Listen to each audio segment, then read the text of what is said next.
Hey, it looks like I'm late to the party again, talking about a game that everybody already finished weeks ago. Do I care? No.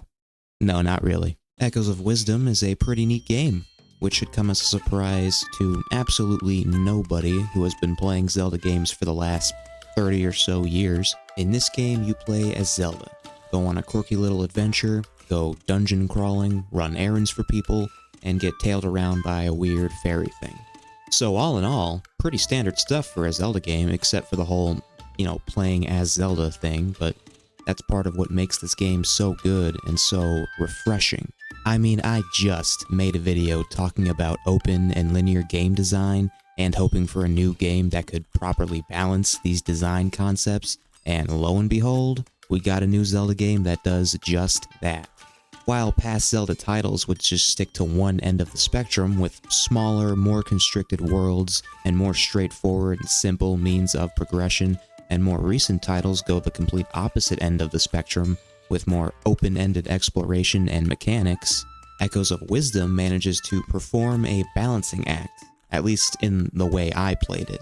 Because while the world is very open to you, it is not the gigantic size of games like Breath of the Wild or Elden Ring, which I think is for the better. Studios these days seem to want to constantly harp on making their games bigger, especially in regards to open world games, but where they screw up is actually being able to fill that space with unique and interesting content. I don't want to be fighting the same filler mobs in the same filler cave for some filler quests in an area that takes me multiple hours to explore. By shrinking the map in Echoes of Wisdom, the developers are able to create more of a focus on the content and the narrative. Instead of having to collect 700 something might crystals, I only need 150 to max out all of my gear. Instead of having to complete 120 mini dungeons to max out my health, I only need to find 20 heart pieces scattered around the map.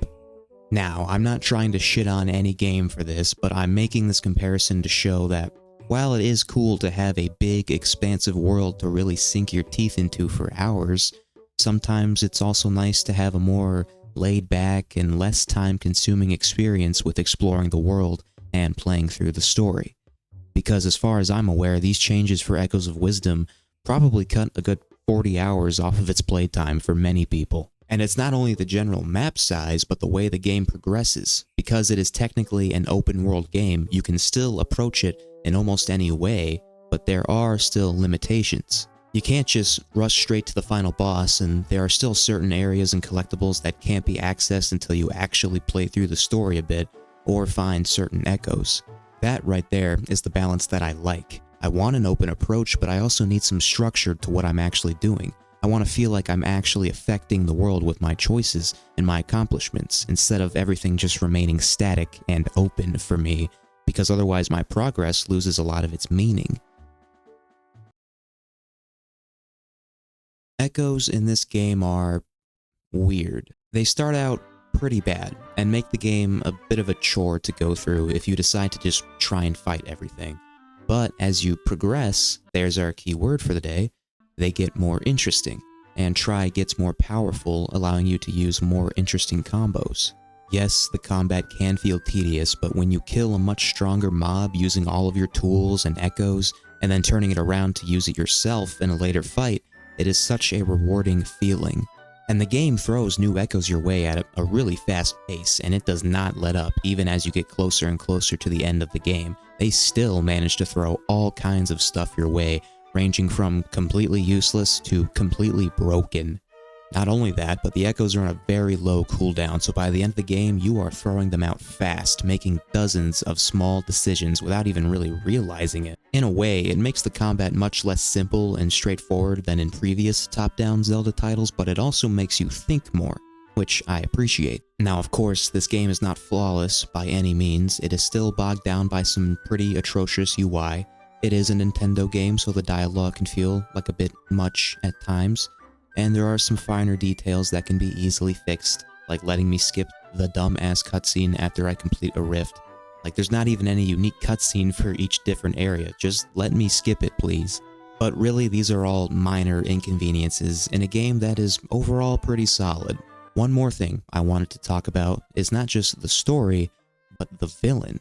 For the first time in a long time, we have a new, unique main villain in a Zelda game. Even though Ganon is still present to throw a bone to all the OG fans, the team decided to go in a different direction with the inclusion of Null. Literally nothing is the villain of the game, and I mean literally. It's not just some philosophical nothing, it is the vastness of the dark void personified into a villain. And that is pretty cool to me. I have considered making an entire video based solely on Null, but I decided to relent and just make him a section of this video. Because while on the surface it is just yet another villain who wants to destroy the world, it actually goes just a little bit deeper than that. First of all, the game pulls a bit of a bait and switch on you, thinking the main villain is just Ganon, who is crazy powerful but also has his usual boring basic motivations, only to be revealed that he's just a puppet for this godlike being. And it feels about as close as we can get with a Lovecraftian horror monster in a cutesy little Zelda game. Maybe not purely by its looks or anything, but just the concept of it.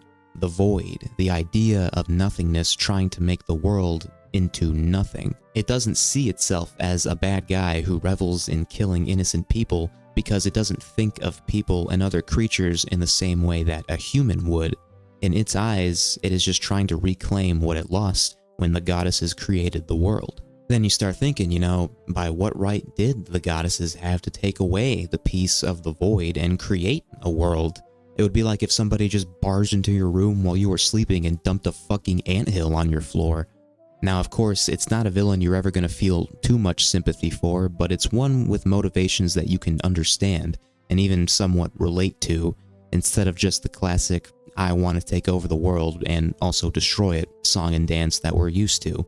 It's a villain that isn't really evil, but does evil things for selfish reasons, which I guess is kinda evil, but whatever. You get what I mean.